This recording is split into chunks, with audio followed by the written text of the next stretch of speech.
যে তার হৃদয় ঠান্ডা হয়েছে, আলহামদুলিল্লাহ। আল্লাহ আজকে একটু কোরআন পড়াইছে, অথবা আজকে একটা মাহফিলে বৈশা একটু রোনাজারি করছে, এই যে আল্লাহ আল্লাহ জপছে, আল্লাহর কথা শুনছে, তার হৃদয়ের শান্তি। যাক, আজকে আল্লাহ কিছু ভালো পরিবেশে সময় কাটানোর তৌফিক দান করছে। এই যে ভালো কাজের একটা আনন্দ, এইটার অপর নাম ঈমান। ইদা সাররাতকা হাসানাতুকা। আমাদের তো এখন এই ঈমানটা আমাদের মধ্যে খুঁজে পাওয়াই মুশকিল। সাহাবীদের গুণ এটা। সাহাবীরা যদি কোন নেকের কাজ করতে পারতো তাহলে খুশি হয়ে যেত, আর সাহাবীদের জীবনে যদি কোনো গুনাহ হয়ে যেত তাহলে তারা পেরেশান হয়ে যেত। এই পেরেশানিটার অপর নাম ঈমান।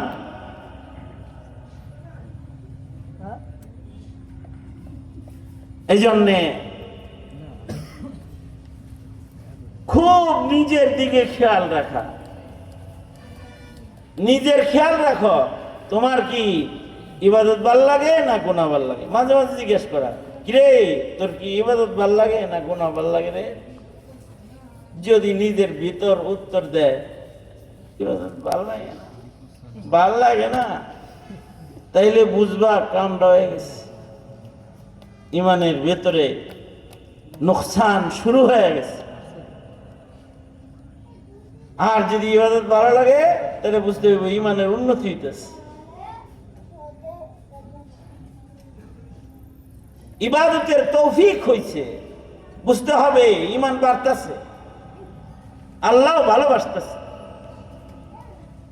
আর যদি ইবাদতের তৌফিক না হয় তাহলে বুঝতে হবে শয়তান আদর করতেছে, শয়তানের কাছে মাহবুবিয়ত হইতেছে, প্রিয় হইতেছে আস্তে আস্তে ইবলিসের কাছে।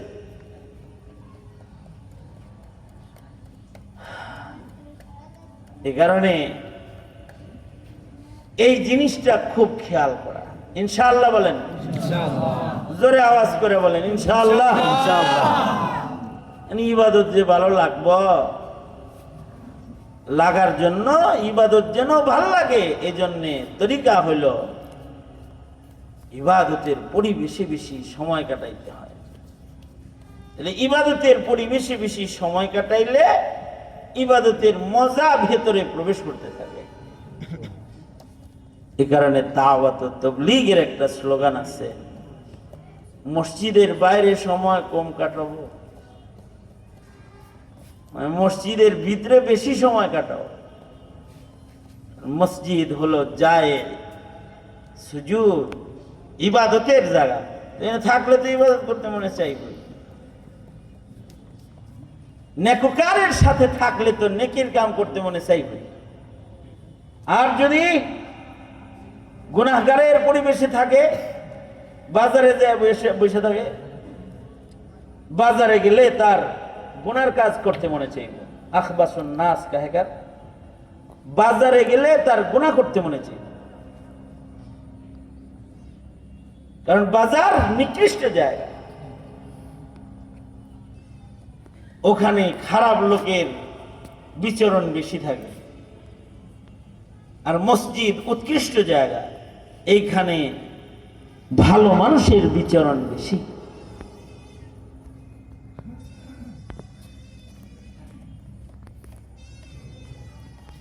যথাসম্ভব ইবাদতের পরিবেশের কদর করা, যেমন ওয়াজ মাহফিল, এটার একটা কদর দানি।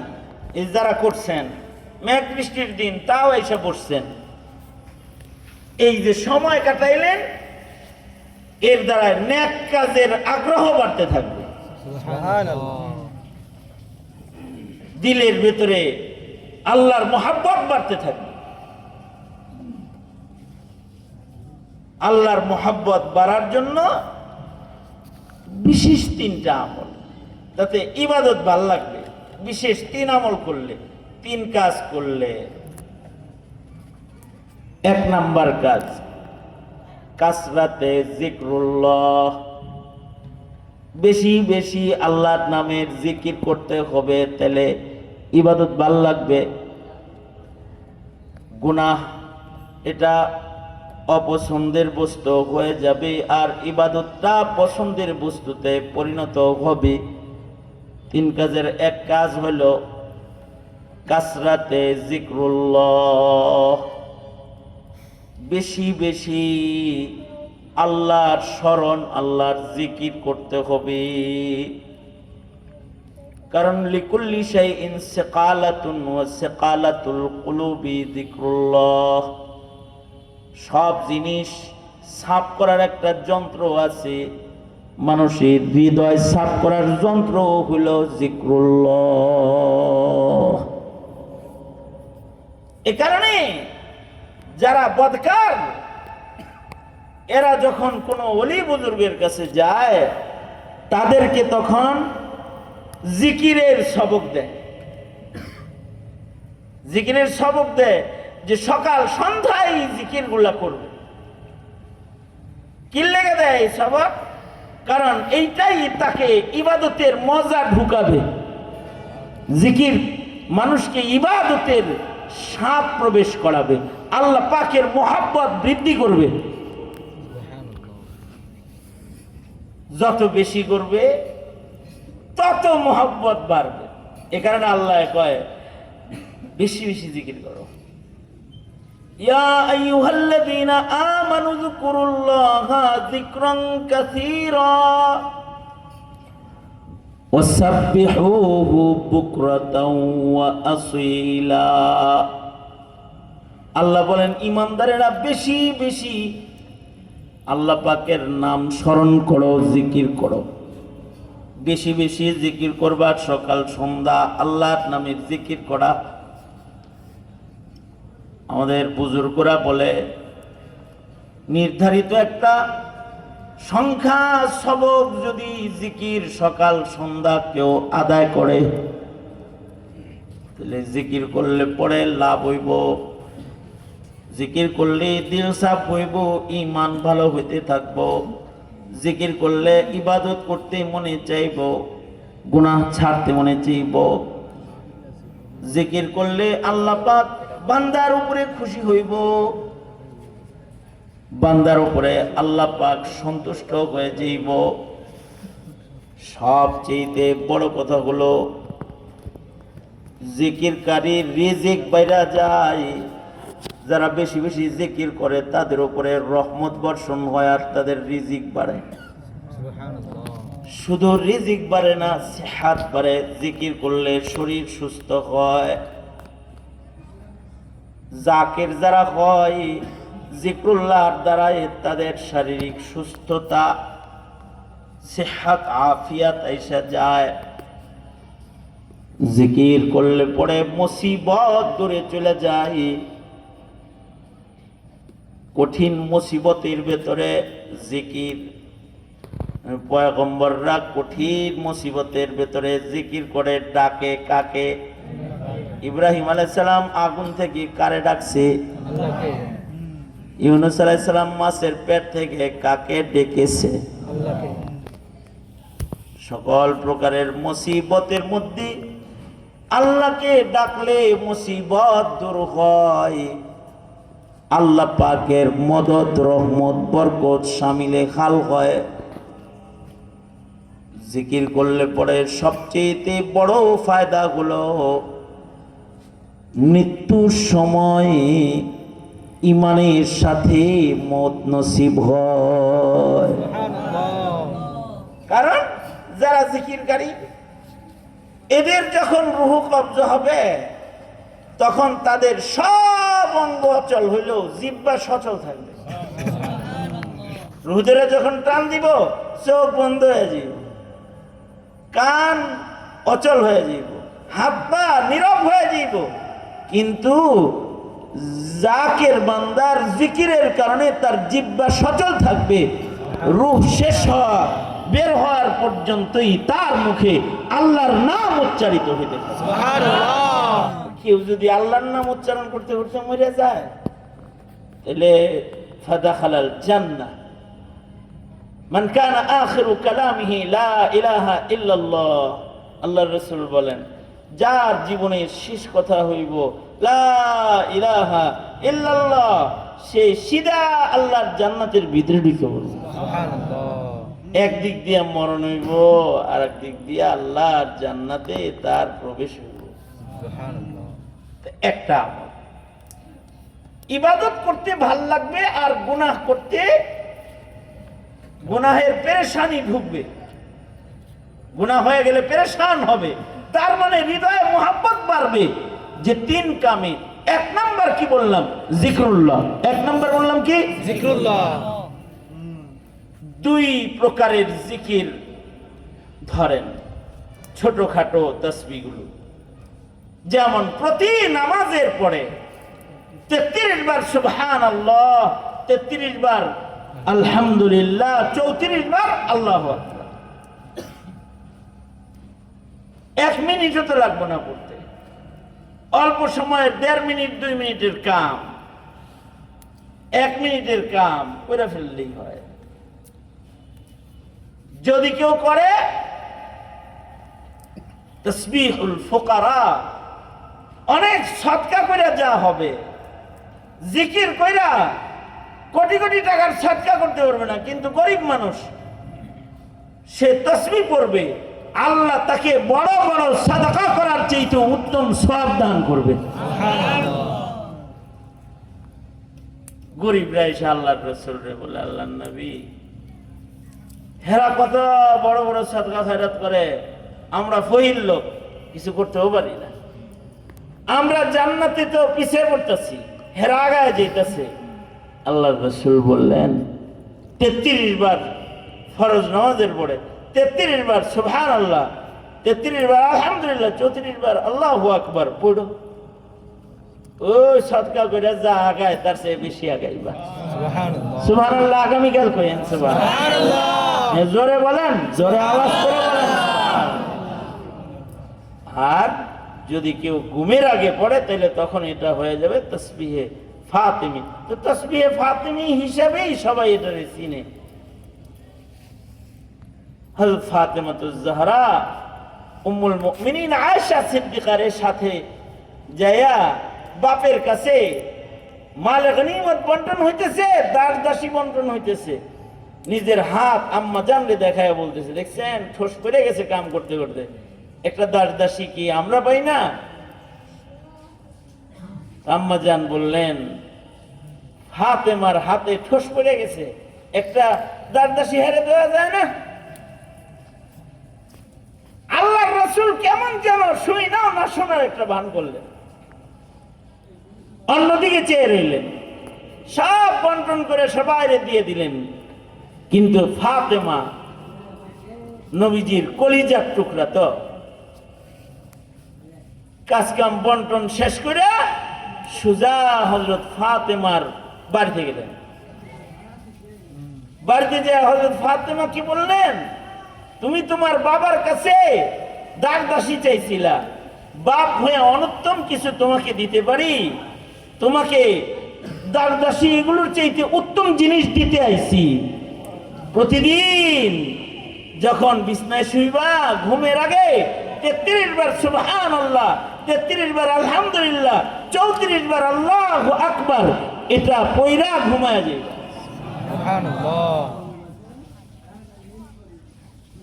নবীজি কি করলেন, নিজের মেয়ের মুখে তাসবিহ উঠায়া দিলেন। সুবহানাল্লাহ, তাসবিহ উঠায়া দিলেন। আমরা কি এইটা করি? আমাদের ছেলে মেয়েরে আল্লাহর নাম উঠায়া দিই, জিকির করাই অথবা তিলাওয়াত করাই, আমরা আমাদের ছেলে মেয়েরে সম্পদ দিয়ে যাই, কিন্তু ঈমান দিলাম কিনা এটা চিন্তা করার ভাবনা আমাদের ভিতরে নাই। ইল্লা মাশাআল্লাহ, যাদের আল্লাহ পাক এই চিন্তা দান করছেন তারা তো আল্লাহর কাছ থেকে নিয়ামত পাইছে যে তাদের এই পেরেশানি ঢুকছে। এইটা হলো ছোট আমল একেবারে। আরেকটু বড় আমল যদি কেউ করে তো হযরত থানবী আলাইহির রাহমা তিনি 6 তাসবির আমল বলছেন। 6 তাসবিহ করো, প্রতিদিন 100 বার সুবহানাল্লাহ, 100 বার আলহামদুলিল্লাহ, 100 বার লা ইলাহা ইল্লাল্লাহ, 100 বার আল্লাহু আকবার, আল্লাহু আকবার, 100 বার আস্তাগফিরুল্লাহ, আস্তাগফিরুল্লাহ, আস্তাগফিরুল্লাহ। 100 বার দরুদ শরীফ পড়ো, যে কোনো দরুদ 100 বার। সাল্লাল্লাহু আলাইহি ওয়াসাল্লাম, সাল্লাল্লাহু আলাইহি ওয়াসাল্লাম, সাল্লাল্লাহু আলান নবিয়্যিল উম্মি। এই 5-7 মিনিট সময় 100 বার সুবহানাল্লাহ, 100 বার আলহামদুলিল্লাহ, 100 বার লা ইলাহা ইল্লাল্লাহ, 100 বার আল্লাহু আকবার, 100 বার ইস্তিগফার, আস্তাগফিরুল্লাহ, আস্তাগফিরুল্লাহ, আস্তাগফিরুল্লাহ বললো কেউ, তাইলে আল্লাহর মুহাব্বত বেড়ে যাইব অনেক বেশি জিকির করলে। আল্লাহর মুহাব্বত বাড়ার আরেকটা আমল হইল কোরআন মজিদের তিলাওয়াত। যারা কোরআন মজিদ তিলাওয়াত করে, কোরআন তেলাওয়াত যারা করে, তাদেরকে আল্লাহ ভালোবাসে। সুবহানাল্লাহ। কারণ কি? আল্লাহর মুহাব্বত বাড়ে তাদের। কারণ কি? আল্লাহর লগে কথা হইতেছে, যে কোরআন পড়া মানে তো রবের লগে কথা কয়। যার সাথে বেশি কথা হয় তার সাথে খাতির বাড়ে না? যার লগে বেশি কথা হয় তার লগে খাতিরও অটোমেটিক বেড়ে যায়। তা আল্লাহর সাথে কারোর কোরআন পড়ে কথা হইল বেশি, তো তার খাতির তো আল্লাহর লগে অটো বাইরেই যাইব। কিন্তু মহান রব্বুল আলামিন বান্দা যেন আল্লাহর সাথে খাতির বাড়াইতে পারে আর কোরআন মজিদ বেশি বেশি পড়তে পারে। কত বড় দয়ালু আল্লাহ যে তিনি এই কোরআন শরীফের ভিতরে যদি সব সূরা বাকারা দিয়ে ভরে রাখতেন, তাইলে আমাদের ক্ষমতা ছিল না সবাই মিলা এই বড় বড় 1.5 পারা 2 পারা বড় বড় কোরআন শরীফের সূরাগুলো সব মুখস্থ করা। সবার জন্য সম্ভব হইত না। এই হাফেজ সাহেব কয়জনকে পাগড়ি দিয়েছি? 5 জনকে পাগড়ি দিলাম, ওরাই পারছে। কিন্তু বাকিরা আমরা তো এই গোটা কোরআন মুখস্থ করতে পারতাছি না। তো মহান রব্বুল আলামিন দয়া মায়া কইরা কোরআন শরীফের ভিতরে এক লাইনের সূরা দান করছে। সুবহানাল্লাহ, সুবহানাল্লাহ। আগামীকাল কইেন আপনারা, সুবহানাল্লাহ। এক লাইনের সূরা দিছে। এইটা হলো আমাদের মতো দুর্বলদের উপরে রহম করছে। সুবহানাল্লাহ। রহম করে কয়, এই কঠিনটা পড়তে কঠিন লাগে তো সুজাটা পড়।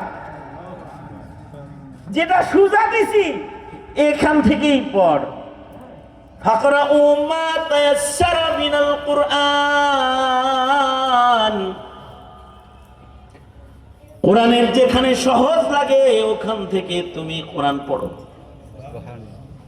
তুমি ছোট ছোট পড়ো তাও সমস্যা নাই। যদি সূরা ইখলাস পড়ো, সূরা ইখলাস এক লাইনের এই সূরাটাই যদি তুমি পড়ো,